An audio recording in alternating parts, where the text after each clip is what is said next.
Legends of the Wild, Appalachian Echoes. A fresh take on spine-chilling tales from the Appalachian region, crafted to honor originality while adhering to copyright guidelines.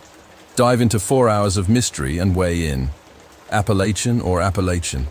Discover Whispers of the Wild on Amazon for eerie narratives with striking artwork. Set aside time to follow Silent Trails on Spotify or Apple, rate it, and share your own unsettling experiences at Wild Whispers. Net. Coming soon. Stories of forest spirits and cryptic sightings. Thank you. A fallen trailblazer. The hostel manager revealed that 5-Buck Chuck had been struck by a pickup truck while crossing a road, witnessed by another hiker who called an ambulance after the driver fled.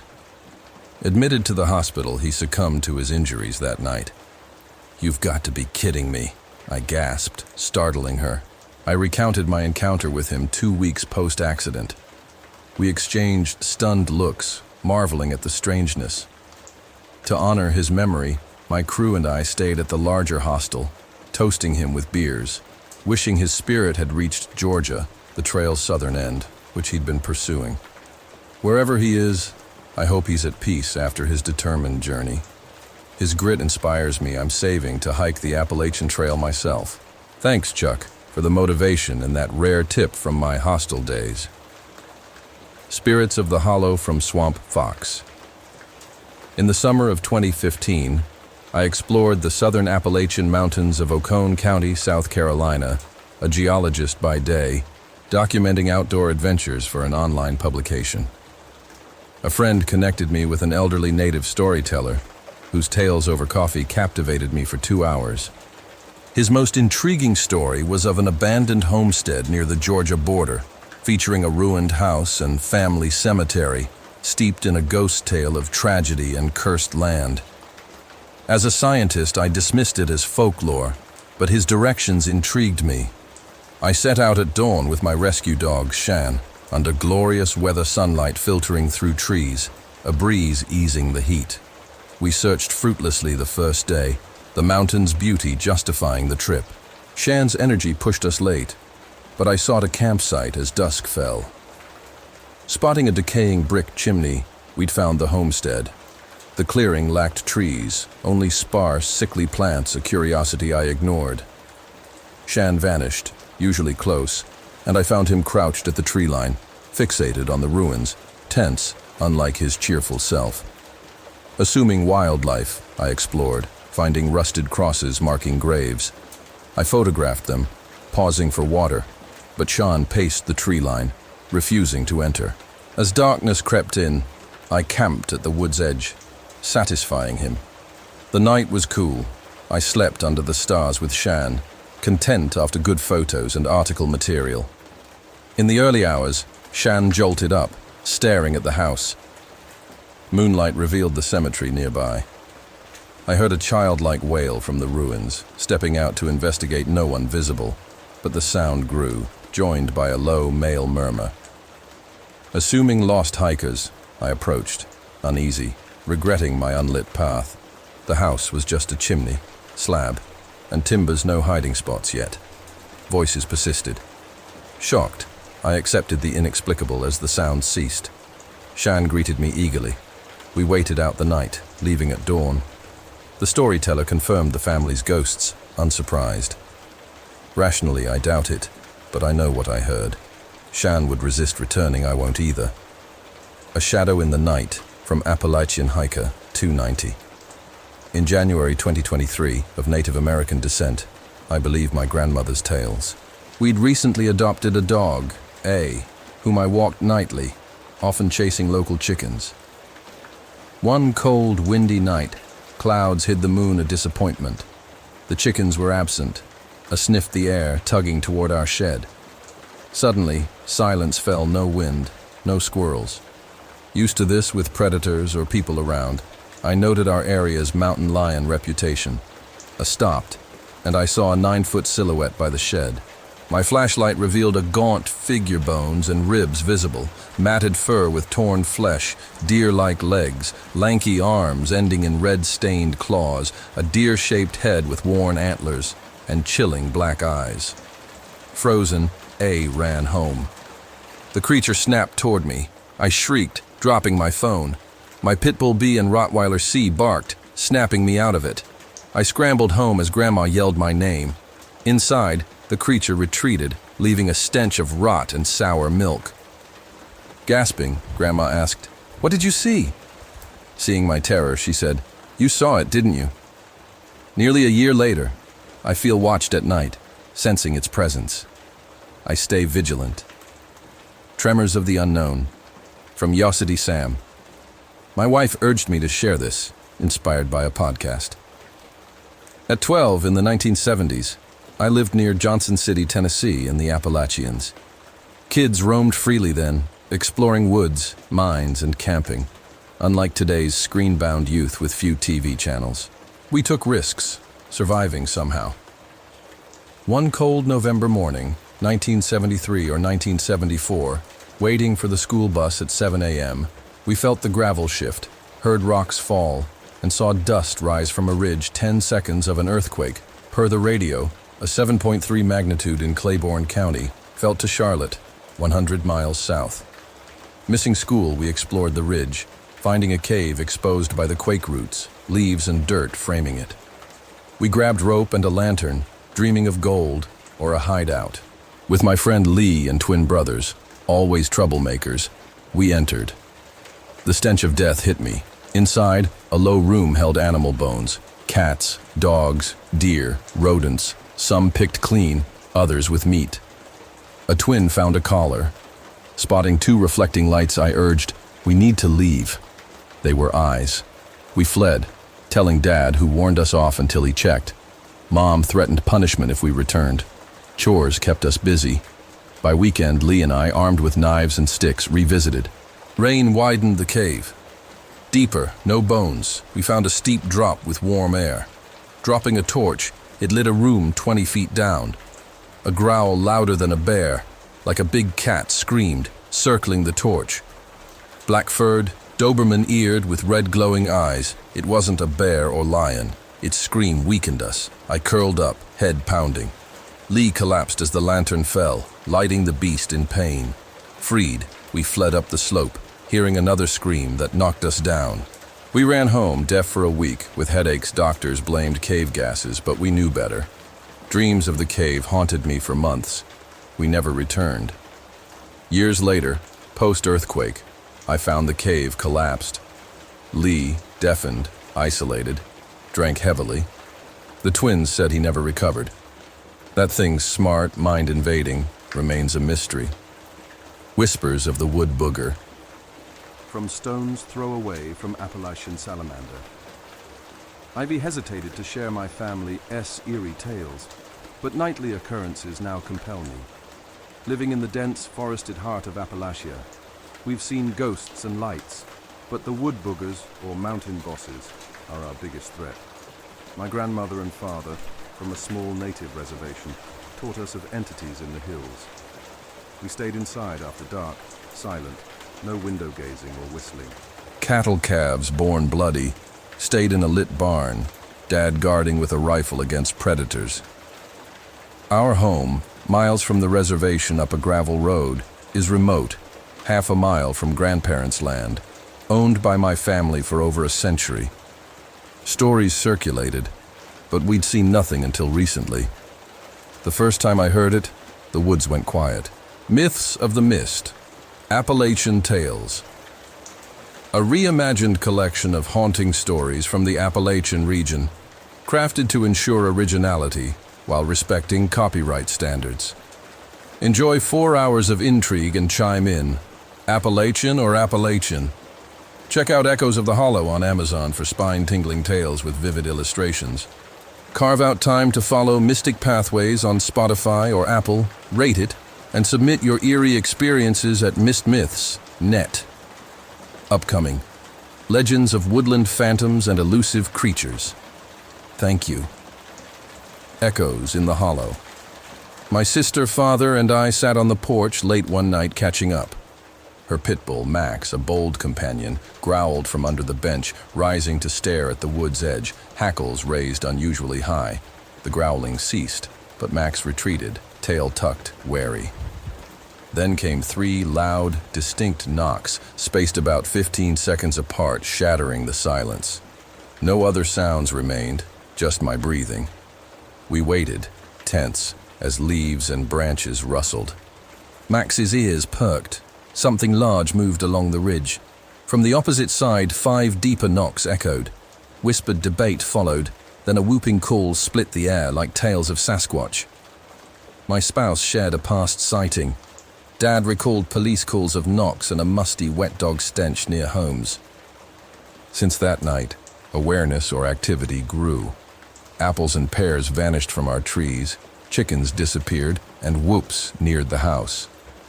Recently, my sister spotted a 7.5 to 8 foot figure behind a tree, reddish-brown, matted hair visible using her truck's bar light. 2 eerie incidents followed. While scrolling on our phones, a long whistle from the ridge froze us, then a shorter one with a knock sent us dashing inside. Dad texted us to join him. Under the floodlight, he faced the tree line Max watched. Silence reigned, no insects, no animals, until a warbling, off-key screech, unlike earlier calls, repeated, then paused. A low bellow followed, close enough to drive us indoors. Nightly sounds persist. I want others to know Sasquatch roams Appalachia. Farmstead fears from Anonymous. I grew up on a remote West Virginia farm, our old log cabin steeped in history, drawing photographers and historians to our 245 acres in the Appalachian Mountains. My parents forbade venturing into the deepest forest, even my hunting brothers avoided it. Annually, we moved cattle to a field behind the cabin, odd since they preferred the valley below. As I aged and helped on the farm, Dad grew anxious each year, relocating cattle closer, fearing the woods. At 10, I heard wild cow noises and eerie screeches outside my thin, winter-sealed window. Thinking coyotes, I woke Dad, but he insisted I stay inside, avoiding the window strange. As we hunted, coyotes and bears rarely appeared. I lay awake, my pup beside me, worried for the cattle. Dawn revealed Dad and 4 brothers with shotguns. I trailed them. 2 cows were savagely killed, dragged into the woods with a blood trail. Dad whispered orders to secure the house, fearing intrusion. No animal explained the carnage. Yearly, cattle died similarly, and I avoided night windows, sometimes hearing whispers once my name. We left in my late teens. The land remains unsold, untouched. Voices on the path. My father, C, and I planned a weekend camping trip on the Appalachian Trail near Gatlinburg, Tennessee, with my nephew L and brother N, an 8-hour drive. Leaving at 7 a.m., C's chronic lateness arriving at 10 a.m. with horn blasts ignited my fury. His goofy excuses failed to lighten my mood. I barely spoke during stops for snacks, despite his smoking, which I loathed. N and L, expecting us at noon, texted angrily when I explained C's delay. We'd arrive by 6 p.m. Orange skies greeted our rainy parking lot arrival. The optional loop trail awaited. Rain turned misty, then heavy. Headlamps barely lit 5 to 10 feet through the forest. Miserable, N suggested singing old tunes to lift spirits and deter bears. Our off-key efforts were grim. N tripped crossing a creek, shattering a prized watch. We pressed on to a bear rope site, setting hammocks on a hill in a drizzle around midnight. Dozing, I felt watched, chalking it to paranoia. As I drifted, a strange, ethereal female voice whispered my name. Come with me, close but breathless. I turned on my headlamp, nothing, no forest sounds. Clutching a knife, the voice returned, hair-raising, with no footsteps or rustling. Sleep eluded me until nature's noises resumed. Suspecting a fey being, I asked N later. He paled, silent. 2 more nights passed quietly after an early start and grouped hammocks.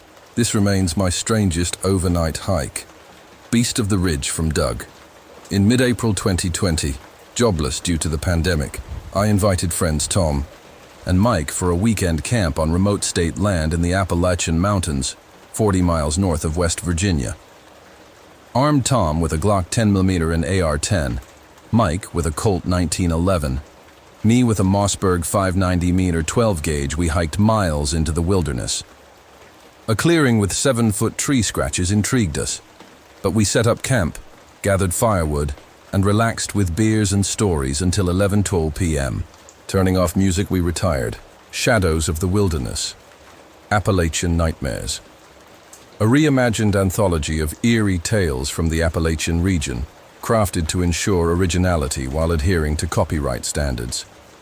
Immerse yourself in 4 hours of suspense and join the debate. Appalachian or Appalachian. Explore tales of the unseen on Amazon for chilling narratives with haunting illustrations. Take a moment to follow Whispers in the Dark on Spotify or Apple, rate it, and share your own unsettling encounters at shadowtales.net. Coming soon. Stories of cryptic beings and forest mysteries. Thank you. Clash in the Shadows. The forest fell eerily silent, an oddity we dismissed as we settled into our tents. I awoke later, gripped by dread, feeling we needed to leave. The silence shattered with Mike's screams nearby, followed by gunshots and a deep, guttural roar. Tom and I burst out, guns drawn, the campfire's faint glow illuminating the sight. Mike sprinted back, pale and terrified, yelling, "Run! It's coming!" We froze, confused, until a massive beast emerged crawling on all fours, resembling a grizzly on steroids with dark brown fur, a muscular frame, glowing red eyes, and curled horns. It growled, baring teeth, then stood on hind legs, towering at 8-9 feet. Tom fired his AR-10 rapidly, snapping Mike and me into action. We shot repeatedly, the beast roaring in agony, collapsing but alive, growling. Seizing the moment, we fled toward our entry path, hearing crashing footsteps and snapping branches behind us. Miraculously, we reached my SUV without tripping, scrambled in, and sped off as the beast closed in. Miles away, I stopped to vomit from the run. The drive home was silent. Next day, Mike explained. He'd left to relieve himself, heard footsteps, and faced the beast, firing in panic. We never returned for our gear, likely destroyed. To those near the Appalachian Mountains, avoid the woods at night, unknown terrors lurk. Mountain Wraith, from Dark Stories, Anonymous. On a cold Monday morning, I packed for a week-long hunting trip, securing traps in my truck with bungee cords. My friend Ethan joined, saying, "It'd be a shame if you went alone and didn't return," a confidence I couldn't refuse. At a gas station at the mountain's base, an old man warned, "Be careful, time for the wraith to come." I dismissed the folklore. Ethan and I drove to our spot, arriving around 6 p.m. The radio reported a grizzly population decline. Ethan reassured me as we set traps. By 8:00 p.m., with the sun down, I grabbed a flashlight and headed out with Ethan, using walkie-talkies for emergencies. I set a trap between bushes, covering it with leaves, marking it with a stick. Walking to meet Ethan, I heard scratching to my left. My light revealed nothing, but 4 deep, foot-long scratches marred a tree. I blamed a bear. A distant roar, like a freight train's brakes mixed with a dinosaur's growl, echoed. Ethan's scared voice crackled. "Tell me you heard that." I told him to meet at camp. At midnight, in snow and darkness, I checked the trap. It was shredded, bolts and springs scattered. On a nearby game trail, 30 feet away, leaves rustled. My light revealed an 8-foot humanoid with long claws, its breaths audible, growling as it crouched on all fours, limbs popping. It charged as my light flickered, covering 5 feet per stride, screeching, stopping 6 feet away, jaws wide. Ethan's voice called from 40 feet behind. His flashlight drove the creature back with a hiss. We fled, packed, and left. At home, I felt watched across the road. I glimpsed it staring, then vanishing. I hear it screech sometimes, but tell no one, fearing disbelief. I'll never return. Guardian of the Hills. From Blackburn. My grandmother's tale, confirmed by my aunt, unfolds in the backwoods of Virginia, dense with hilly terrain, a half-mile dirt path to a gravel road, then a half-hour to a small town near North Carolina, close to the Blue Ridge Mountains. A clear stream, blackberry shrubs, and apple trees attract wildlife to the 2-story house on a hill.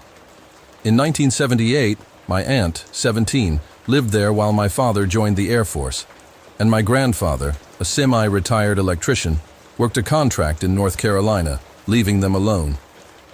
Mornings, Grandma watched deer and rabbits graze, occasionally spotting bobcats, foxes, or a mountain lion.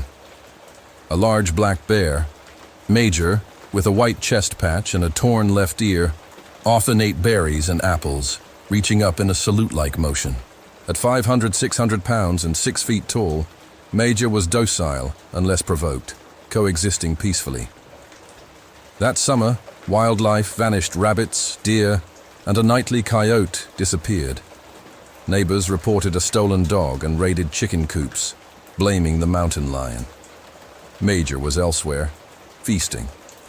One night, my aunt woke Grandma hearing bangs on her wall. Morning revealed deer remains smeared on the wall, throat ripped. No claw marks, a narrow bite unlike a cougar's, suggesting one predator, odd for pack-hunting coyotes. Nights brought heavy panting outside, sounding close. Grandma found large dog tracks near the stream, following them until a bulky, brown, wolf-like creature growled from a thicket, standing upright over shrubs, taller than her 5'3". It intimidated her. She retreated, noting its unnatural bipedal stride. That night, panting, howls and claw marks scarred the garage door, back door, and kitchen window. My aunt saw pointed brown ears outside her window, not Major's hire, with both ears intact. A pungent smell and urine marked the porch. Wednesday night, howls neared. Grandma saw the canine sprint across the lawn on hind legs, its yellow eyes and long paws pressing windows, seeking entry. With no cell service, Grandma struggled via landline to call police 2 towns over. My aunt screamed, grabbing a firearm, facing the wolf thing at the glass, teeth bared. Heavy footsteps and a thump preceded grunts and rumbles, a fight outside. Morning revealed torn ground, a dented wall, and red traces. Tracks showed a charge through shrubs. Wildlife returned. Howls ceased. Grandpa, back, found tracks leading to the mountains. Neighbors' howls stopped too. Days later, Major returned. Battered cuts, missing fur, bite wounds, half his ear gone but alive. The wolf creature had marked territory. Major, defending his space, likely fought it off. Grandma trimmed apple trees, letting Major feast to recover for winter. The creature never returned. Terror on the trails from Streer. A decade ago, at 16, I camped on the Appalachian trails with cousins Ben, 13, and Sam, 10, and their dad, Mark, planning a week-plus trip of fishing, hiking, and campfire tales. Warm, starry nights marked the first days. I snapped a photo with a brook trout I'd caught against the dark woods. Mark's cheerful "let's eat" broke the mood, but sleep was hard amid the silence and unease. The next day, birds chirped, a breeze swayed leaves, and our hike lifted my spirits. Late afternoon, lunching in a clearing, the watched feeling returned. Birds silenced, dread synchronized among us. Tired, we headed back, the sensation intensifying near the lake. Rustling in tall grass stopped us. Mark, rifle ready, expected a bear. We huddled, tense, as the rustling grew closer. After an eternity, Mark deemed it safe. Another restless night followed. The 6th day was joyful fishing and swimming, returning at dusk under an orange-yellow sky, crickets singing. Laughing, we neared the campsite, but Mark froze, causing us to collide. In the center, over our extinguished fire, stood a grotesque effigy, twigs forming a torso and limbs, hands twisted, topped with a deer skull painted with crimson symbols, wooden trinkets hanging from antlers. Mark gripped his rifle, ordering Ben and me to pack essentials, leaving tents. Sam cried in the truck as Mark stood guard. We sped off, the woods silent. Days later, I reviewed my trout photo.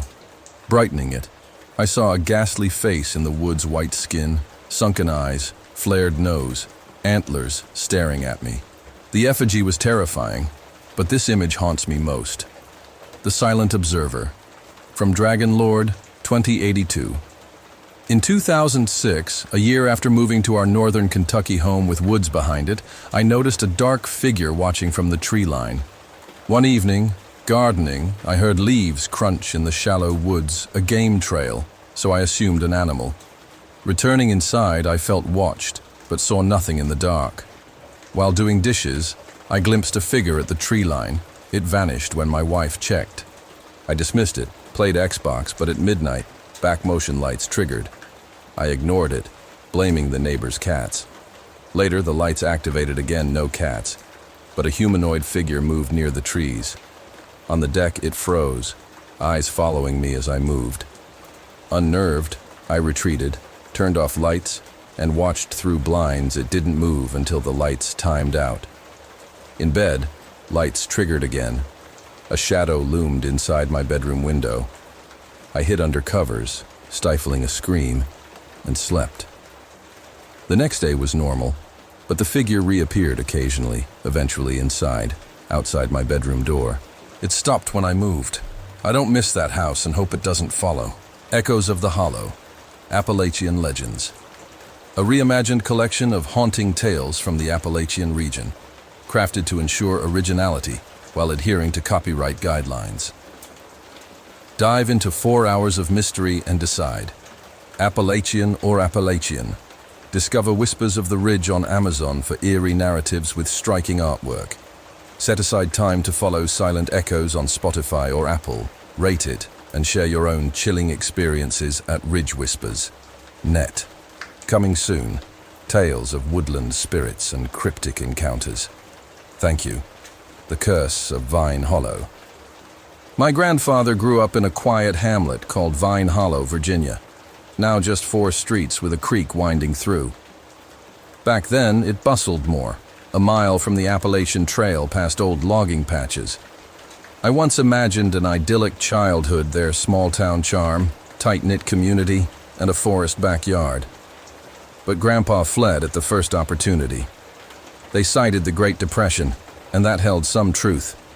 Yet his later tales hinted at darker reasons. Vine Hollow's past is shadowed, some still calling it cursed. Before the Civil War, it thrived, split between 2 plantation families at the holler's ends. One owned slaves, employing white townsfolk as overseers and clerks. The other, abolitionists, paid all workers fairly, mostly white. This balance held until Kansas's violence boiled over.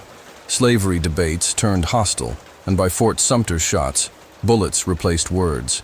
The abolitionists had morality, but Virginia's slave state favored the wealthier slaveholders, who hired ruthless enforcers for violence and intimidation. Retaliation came, but outnumbered, most abolitionists hung from barns or fled north. The slaveholders might have prevailed if the Confederacy hadn't lost. Federals arriving forced them to negotiate their land back, but without free labor or abolitionist help, they struggled. Importing workers didn't restore the old order. The original owner was harsh but capable. His son, a drunken tyrant, treated workers like property, harassing Vine Hollow's women.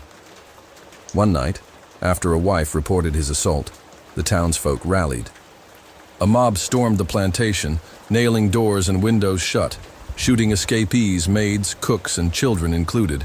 They torched it, cheering until screams from upstairs revealed their horror. One man tried to free the trapped, but it was too late. To hide their crime, they staged it as an accident, fooling authorities, though whispers later emerged. Guilt, fear, and drinking tore the town apart, taking 40 years to heal. A curse lingered, marked by broken homes and misery far from the hallmark life I pictured. Grandpa's stories meant to instill gratitude, mixed humor with eerie tales. One October night, he shared a memory. In 1934, post-Prohibition, Hunter Eli Brooks stormed into a local tavern, downing beer and whiskey, trembling. He'd waited in his blind for a buck, lining up the shot, when something spooked it. A figure darted through trees too thin for a bear, too large for a dog, moving fast. Terrified, Eli rushed to his truck, feeling it stalk him just out of sight. Patrons dismissed it as a coyote or starved bear, but Eli insisted it was intelligent. He warned everyone to avoid the woods. Skeptics laughed. Eli's tales often followed whiskey, but a week later, his story gripped the town. The burned plantation, abandoned for 50 years, drew kids despite warnings. Grandpa, around 10, explored it, feeling unease from haunting rumors. One day, 2 sisters and their beagle ventured there. Minutes in, the dog growled, tail tucked, urging escape. The older girl saw a creature in the trees crawling, then standing on hind legs to watch, chasing as they fled. Safe, she described a shaggy, muzzled beast. Townsfolk blamed a hungry bear, but child hunting crossed a line. Hunter Amos Carter volunteered with his shepherd to slay it, vowing to return with its head, or not at all. Days later, the dog limped home alone, lying at a neighbor's, as if knowing Amos wouldn't return. A hunting party of 6 set out, finding no bear but a trap-baited figure. It attacked, nearly maiming one before they shot it dead. Lanterns revealed a man, shaggy, scarred, claw-handed, deformed from burns. The doctor, treating the town since the 1870s, recognized a plantation son surviving the fire's escape. The mob had spared him as a burned boy, unaware he'd lived decades wild. Grief or fear kept him in the woods. His form altered, some said innate, others from losing humanity. Grandpa's parents confirmed it, calling his death another unjust murder, prompting their move. Grandpa argued self-defense. His father said the boy never survived the fire, his killing finishing a 40-year-old crime. Vine Hollow's curse stems not from spirits, but from blood-stained hands of the past. The Bride of the Hollow. In eastern Tennessee's Clinch Valley lived a young couple, Lila Grace and her husband, wed at 17 in a rushed ceremony after her pregnancy. They settled in a modest cabin, happy briefly, until Lila lost the baby mid-term. Unfairly, her husband, Owen, blamed her for negligence, claiming lost love, turning to drink and abuse. His oil drilling job in Texas gave Lila 2-week reprieves, a heaven amid hell. Owen asked his brother, Levi, to check on her monthly, handling chores. Levi, unmarried, noticed her melancholy, asking gently. Realizing he wasn't a spy, Lila confessed the beatings. Comfort turned to love, and despite resisting, they succumbed. Knowing secrecy wouldn't last, Lila planned to leave Owen, waiting for his Texas stint. She packed, wrote a scathing letter calling him worthless, vowing hell, then rode a wagon 12 miles to Cedar Crossing. Levi waited, needing wages the next day for their California escape. He booked her a cheap hotel, promising to meet at the station with funds. Morning came. Lila, dressed, found not Levi but Owen on the platform, in Levi's hat and jacket. Owen, fired early in Texas, returned via overnight train, finding her letter at home. It detailed her plans, omitting California. Armed, he offered to spare her if she'd apologize to Levi. He sent her bags home, riding with her to Levi's. Lila tried to flee, screaming, but Owen forced her to see Levi's body hanging from the porch. "You did this," he said, leaving her. He surrendered to the sheriff, guiding them to Levi gone, with Lila vanished. The next night, a card appeared at the sheriff's, holding Levi's embalmed body with a wedding band. No trace of Lila remained. The Moonlit Watchers. The Appalachian Mountains harbor myths, like the Mothman or Flatwoods Monster, but fewer know the moon-eyed people, 4-foot, pale, bulbous-eyed humanoids, nocturnal and shy, seen under bright moons. In 1782, Governor John Sevier met Cherokee Chief Okanata, 90, discussing history. Okanata said his ancestors, migrating from the Great Lakes, found sophisticated moon-eyed people at Fort Mountain, whom they conquered. Sevier, shocked, learned they were white, sea-crossing men with huge eyes, fearsome night hunters. Okanata insisted it was true. Sevier planned to record it with a historian, but Okanata died by 1783. The tale persisted among Cherokee, reaching Dr. Benjamin Barton, a noted physician and anthropologist. His 1797 book, citing Colonel Leonard Marbury, described the Cherokee finding moon-eyed people, expelled after war, unable to see daylight. Barton initially thought them French settlers with unfamiliar tools, but James Adair, a 1775 Indian expert, confirmed consistent tribal accounts of stunted, pale nocturnals. Scientifically, their eyes fit underground evolution. In 2003, Liangboa cave excavations found Homo floresiensis, a 3-7 extinct human, suggesting prehistoric cave dwellers. If Cherokee arrived 12,000 years ago, they might have fought such beings, some possibly surviving deep underground, explaining Appalachian sightings. The moonshine misadventure. Years ago, a college friend and I hiked East Tennessee's Appalachian Trail casually, stopping at stores for comforts. In Hancock County, seeking beer and whiskey, we hit a dry town no alcohol. The clerk suggested asking someone to buy it elsewhere. After failed attempts, a 25-30-year-old man exiting a store seemed promising. We offered to buy him drinks for a ride. He agreed, driving to the next county. Discussing the hike, he noted an hour's detour would lose daylight. Inspired, he offered illegal moonshine from a friend's place. Excited moonshine beat campfire beer, we agreed. The site wasn't a house but a large building with motorcycles, a biker clubhouse. Expecting him to buy it, we followed inside at his insistence. Yelling and crashing erupted. The chief beat him, accusing a setup. The whispering woods. Halfway, a faint, laugh-like sound, maybe a raccoon, didn't faze me. Then a woman's hello startled me. Near the end, a voice, eerily like hers but distorted, said, "Come back."